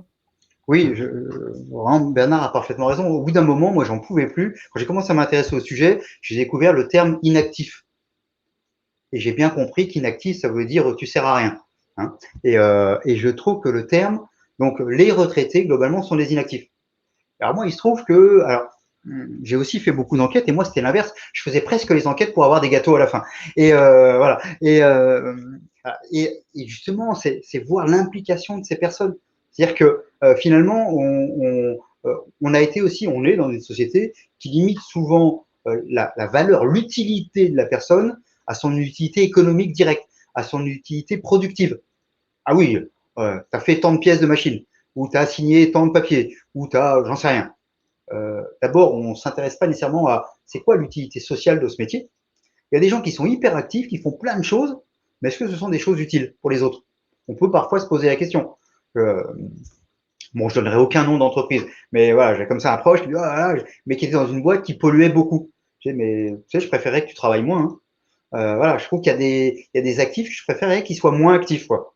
Hein. Et puis, ces inactifs qui sont des actifs sociaux, qui sont, par exemple, en effet, dans le tissu associatif. Encore une fois, je l'ai dit tout à l'heure, sans les retraités, le tissu associatif en France s'écroule. Peut-être pas les associations de parents d'élèves, mais pour le reste, et encore parce que de la même manière que on peut maintenant se séparer, ce qui prouve aussi d'ailleurs les changements dans les têtes, on peut se séparer en arrivant à la retraite.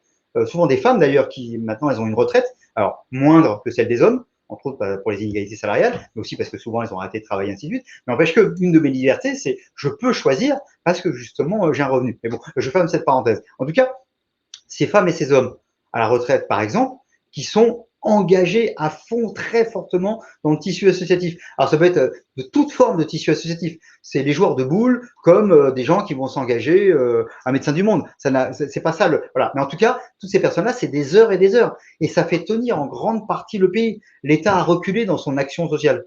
Et bien c'est souvent pris en charge par du tissu associatif. Donc là, cette utilité sociale, elle est énorme. Mais c'est aussi le monsieur du troisième ou la voisine d'à côté qui donne un coup de main à la petite fille ou au petit garçon qui est pas très à l'aise avec les maths, par exemple. Ou voilà, c'est aussi du soutien informel. C'est pas que associatif. Et, voilà. Mais ça peut être aussi, vous l'avez dit, les aidants. Un aidant sur deux est à la retraite. Je m'étais amusé entre guillemets quand on a essayé de défendre ces questions des aidants, de dire mais vous avez idée de combien ça représente? Personne n'avait calculé l'apport économique des aidants. Avec un groupe d'aidants, on avait fait un calcul tout bête, hein, après qui peut se discuter, on est arrivé à 164 milliards d'euros. Si la moitié, ce sont des retraités, bah, ça fait à peu près 82 milliards d'euros. Je ne suis pas très bon en calcul. Voilà, on y arrive à ça. Vous voyez, c'est ça aussi les réalités. Et puis, ça peut être par exemple les communes. Un tiers des maires de nos communes sont des femmes et des hommes à la retraite. Et je ne parle pas des conseils municipaux. En fait, ce sont des fonctionnaires gratuits. D'ailleurs, je reviens au premier confinement. Du jour au lendemain, on voulait dire aux seniors de plus de 65 ans de rester chez eux. On était super contents de les avoir vus au premier tour des élections municipales, tenir les bureaux de vote et aller voter, par exemple. On était super contents de les voir parce que les maires de communes, c'était en grande partie ces femmes et ces hommes largement au-delà de 65 ans, 70 ans, 75 ans, ainsi de suite. Donc, autres, vous voyez, des aidants, des bénévoles, des élus, tout ça, ce sont des gens, des actifs sociaux.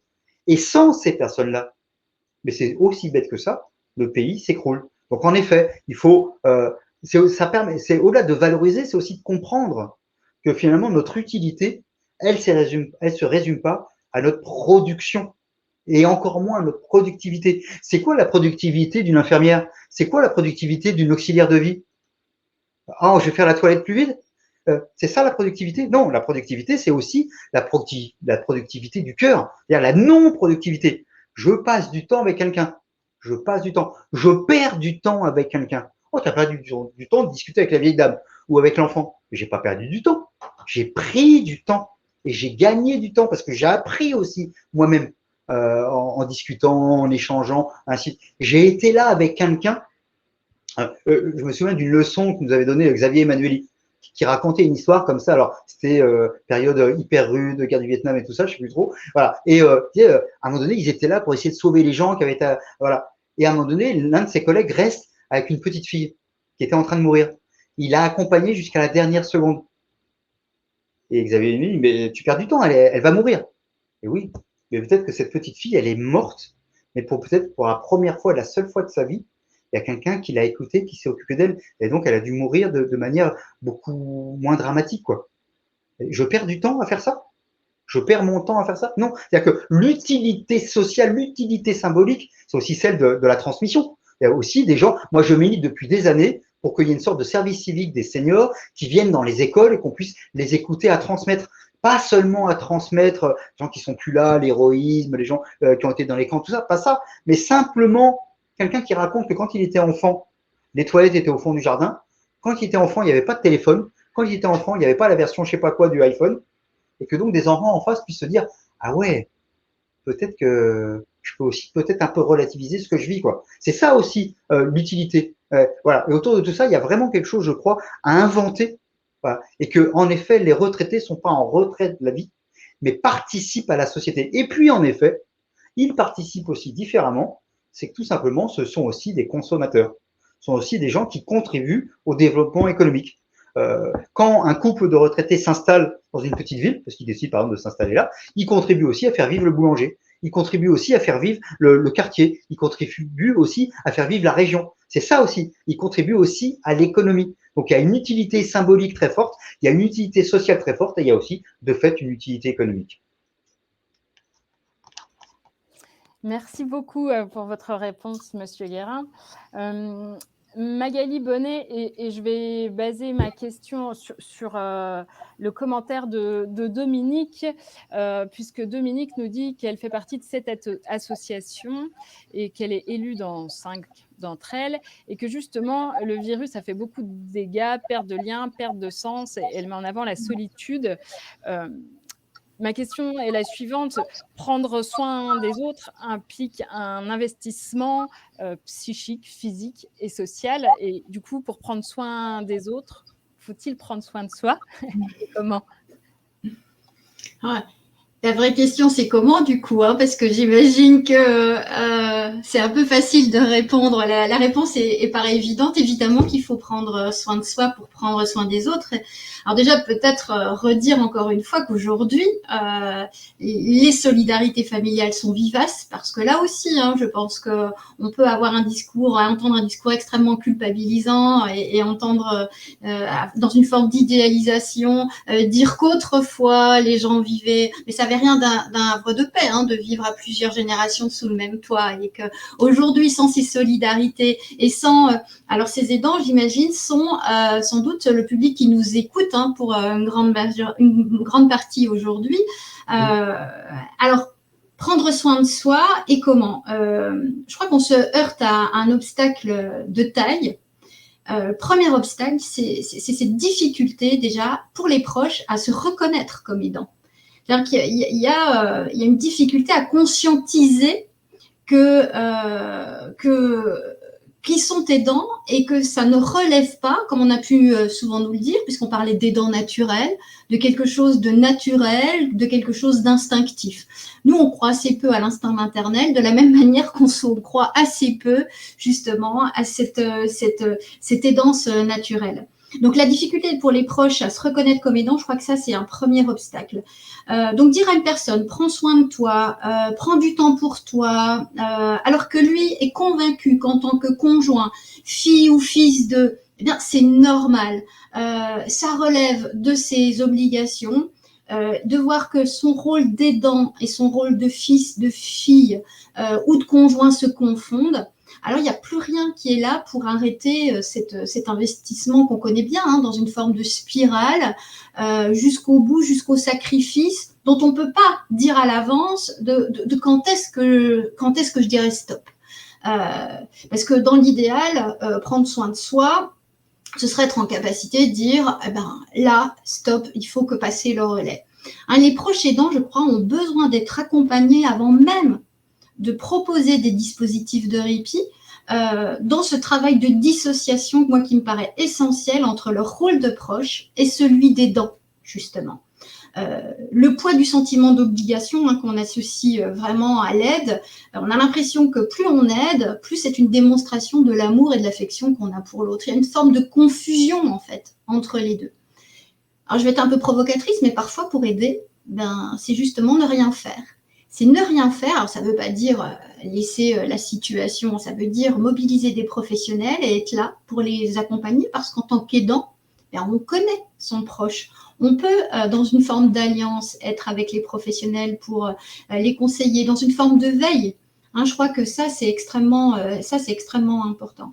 Alors, c'est vrai que cette thématique des aidants, moi, je la mets au travail depuis un certain nombre d'années parce qu'elle m'a permis aussi de me rendre compte que là encore, il existe une pluralité des situations et que cette question de l'aidant, de cette difficulté à s'introduire dans cette dyade, hein, parce que c'est compliqué quand on est professionnel.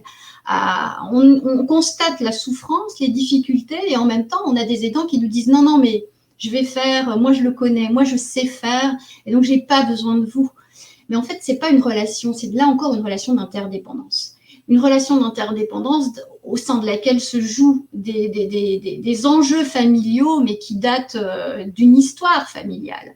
Hein, on parlait tout à l'heure du don, du contre-don. La transmission, c'est transmettre à ses propres enfants. C'est pas forcément de rendre à ses parents. Hein. L'approche systémique, elle dit ça. Elle dit quand on est dans la transmission, en fait, on doit rendre à ses enfants et les valeurs qu'on a appris justement de prendre soin de l'autre, on les transmet à ses enfants. Mais il y a ce poids de la dette et l'obligation de rendre à ses parents pour beaucoup d'enfants. Hein, je me situe du côté des enfants parce qu'on a soi-même reçu en étant plus jeune. Donc, vous voyez qu'en fonction des valeurs familiales, de ce qui s'est joué, de la façon dont on a pris soin de nous ou pas, eh bien, à travers cette question de l'aide qu'on apporte à notre proche, se rejoue quelque chose de l'histoire familiale. C'est pour ça qu'on est dans des situations complexes. Et puis, les discours de « il faut, il y a qu'à », hein, il faut prendre du temps, il y a qu'à vous reposer, c'est pas simple, parce qu'on est vraiment, encore une fois, dans cette idée du lien et d'une relation interdépendante, et c'est pas si simple de lâcher prise pour les aidants sur cette possibilité. Je pense qu'il faut les accompagner vraiment dans cette et dire que être pour le proche qui est en situation de dépendance, avoir un aidant c'est important, mais continuer à s'inscrire dans une relation de couple ou de parent à l'égard de son enfant. C'est-à-dire c'est lui qui garde l'autorité, qui garde une forme de responsabilité, c'est essentiel. Continuer à le maintenir dans son rôle initial et pas être dans ces formes d'infantilisation, je crois que c'est assez essentiel. Merci beaucoup, Madame Bonnet. Je trouve que vos propos résonnent fort et je pense qu'effectivement, ça renvoie chacun à soi-même et à son histoire personnelle, d'aidant ou non, de senior ou non, mais ça remet en perspective les liens entre les générations, tout à fait. Je vous remercie. Alors, ma collègue Corinne dit qu'il est possible d'évaluer ce statut de proche aidant. Et du coup, Corinne ou Cindy, je vous laisse partager le lien et je le commenterai. On va arriver au bout de cette heure et demie passée ensemble. C'était très agréable de vous écouter. Peut-être quelques 2 minutes chacun pour une forme de conclusion et puis on se laissera quelques petites minutes pour recevoir d'autres questions du public. Magali Bonnet, une petite conclusion? Ah, vous me prenez de court là, une petite conclusion. Moi, je voudrais simplement peut-être réagir sur ce qui s'est passé là, parce que c'est vrai que parfois on joue sur les clivages disciplinaires, mais moi quand j'entends Serge Guérin aujourd'hui, alors c'est vrai que Serge Guérin, je ne sais pas forcément, mais on s'est côtoyé, on s'est croisé à plusieurs reprises au sein du réseau du Réactis, parce que je travaille par ailleurs, il travaille avec Jean-Philippe Verriot-Durandal, mais je crois qu'on va dans le même sens finalement, et que cette discussion aujourd'hui permet déjà on est tous les deux dans cette forme de bienveillance et de valorisation de ce que peut nous apporter, quel que soit l'âge, hein, ces seniors, et d'être dans cette logique de transmission. Et puis, ce que je retiens, moi, c'est cette importance du lien. Voilà, l'importance du lien, et de la même façon que Winnicott, c'est Winnicott qui disait un bébé seul, ça n'existe pas, mais je dirais un vieux seul, ça n'existe pas. Voilà, ça sera ma conclusion. Merci Magali Bonnet. Elle est très bien cette conclusion. Monsieur Guérin? Alors oui, tout à fait en phase avec ce qu'a dit Magali. Hein, je dirais que je tirais là aussi pour une formule toute bête là en écoutant, je disais le lien ça fait du bien quoi. C'est-à-dire qu'à un moment donné, voilà, on a besoin de ça. Et ce qu'on a fait là pendant 1h30, c'est aussi de la conversation apaisée. Globalement, on était d'accord. Mais même si on n'est pas d'accord, ça n'a aucune importance. enfin, ça n'a aucune importance. Dès lors qu'on s'écoute, on avance ensemble. Parce que je disais, il n'y a pas très longtemps, des étudiants, je disais, mais vous savez, moi, je pense pas nécessairement la même chose que je pensais il y a un certain nombre d'années. J'ai évolué et j'en suis très content. Je disais, mais quand on dit cette formule, parfois on rencontre quelqu'un qu'on n'a pas vu depuis longtemps, c'est « Oh, tu n'as pas changé ». C'est parfois un peu démago. Voilà. Mais moi, je veux changer. Enfin, si je pense la même chose, si j'ai pas bougé d'un iota depuis 20 ans, il y a quand même un sujet, quoi. On réfléchit, je suis pas nécessairement d'accord avec moi-même de ce que je disais il y a des années, y compris sur mon sujet de travail, et sur le reste encore plus. Et c'est pas grave. Hormis ma défense du chocolat noir, sur lequel je n'ai pas bougé, pour le reste, il y a plein de choses où j'ai beaucoup évolué. Et c'est pas grave, et c'est très bien. Et donc, mais c'est aussi cette notion de plaisir de la conversation, de plaisir du lien, finalement. Ce qui nous manque beaucoup, c'est ces conversations apaisées, c'est ce respect de l'autre, c'est cette attente de l'autre. Et en effet, cette transmission dans tous les sens. Aujourd'hui, l'intergénération, c'est aussi beaucoup plus de réciprocité qu'auparavant. Avant, on apprenait auprès des plus âgés. Et on continue d'apprendre plein de choses auprès des plus âgés. Mais en même temps, on a tous dit, où il y a plein de gens âgés qui ont dit « Ah, bah, ma petite fille, elle m'a réparé en deux secondes mon téléphone. » Et on ne dit pas en disant « Oh, je suis passé pour un idiot. » Voire pire, on est admiratif de la petite fille qui en 2 secondes a réparé le téléphone. On se dit, bah, c'est super, quoi. Et par ailleurs, c'est pas pour ça que la petite fille, d'ailleurs, qui est très contente que le grand-père ou la grand-mère lui dit « Ah, bah, merci ». C'est pas pour ça que sur un autre sujet, elle va pas écouter le grand-père et la grand-mère. C'est aussi cette notion de réciprocité où on a chacun, là encore, de l'interdépendance. Et cette conscience de l'interdépendance, si on avait un peu plus conscience de cette interdépendance, sans doute qu'on serait plus capable de vivre en commun et d'avoir conscience et confiance de notre destin commun. Merci beaucoup, Monsieur Guérin. Dans le chat, les gens vous remercient et je crois ont pris du plaisir et je crois que cette conversation apaisée a fait du bien à tous. Dans le chat, vous pourrez voir notre assistant conversationnel. Il s'appelle Mika. La Mutualité française Bourgogne-Franche-Comté a créé cet assistant conversationnel justement à destination des aidants. Et ce que disait Corinne, la première étape de cet assistant, c'est d'évaluer la situation des aidants. Je vous invite à cliquer sur le lien dans le chat pour aller voir ce dont il s'agit. Merci beaucoup à vous deux d'être intervenus aujourd'hui. C'était un plaisir pour moi de vous donner la parole dans ce cadre-là. Ma collègue Cindy a partagé en lien dans le chat notre questionnaire d'évaluation. Nous sommes financés dans le cadre des conférences des financeurs. Nous devons donc rendre des comptes et c'est bien normal. Il est 15h28. Il nous reste 2 minutes. Je vois Dominique qui nous envoie des bisous. Si quelqu'un a une dernière question, et sinon, nous pourrons nous quitter là. Encore merci vraiment beaucoup pour vos interventions. Bah, on espère pouvoir revenir. Et tout est vraiment vrai. Merci et prenez soin de vous alors. C'est ça. Voilà. Prenons je suis prêt à venir converser dans le Jura, à Dijon et tout ça, voilà, et qu'on se voit, qu'on existe ensemble. Et c'était un bonheur et un plaisir d'échanger avec tout le monde d'une manière ou d'une autre. Parce que finalement, quel que soit le média, on a quand même pu échanger, s'écouter, partager, entendre et avancer. Finalement, on a progressé, on a grandi tous ensemble. C'est ça, c'était l'objectif. Et puis, aux participants de nos ateliers Bien Vivre qui sont présents aujourd'hui, je vous dis à bientôt et on croise les doigts en présentiel. À bientôt, merci à vous tous. Au revoir.